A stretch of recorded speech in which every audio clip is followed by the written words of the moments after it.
ఇప్పుడు అందరికీ నమస్కారాలు. ఈరోజు కృష్ణా, గుంటూరు, ఈస్ట్ గోదావరి, వెస్ట్ గోదావరి, పాత జిల్లాల్లో గ్రాడ్యుయేట్స్ కాన్స్టిట్యున్సీ ఎలక్షన్ జరుగుతున్నాయి. ఉత్తరాంధ్రలో ఎమ్మెల్సీ ఎన్నికలు జరుగుతున్నాయి, అది కూడా టీచర్స్ కాన్స్టిట్యున్సీకి. వీళ్ళందరూ కూడా చదువుకున్న ఓటర్లు. నేను అందరికీ ఒకటే విజ్ఞప్తి చేస్తున్నా, ఓటు వేయడం అనేది మన బాధ్యత.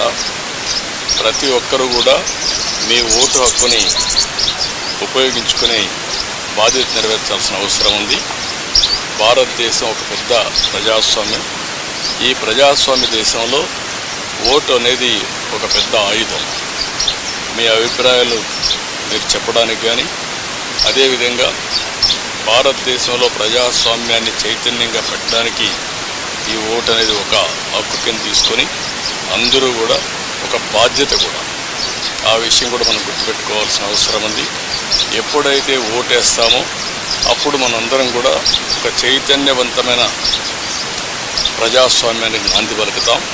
అది ప్రోగ్రెస్కి కానీ, వెల్ఫేర్కి కానీ, భారతదేశ ప్రతిష్టకు కానీ పనిచేస్తుంది.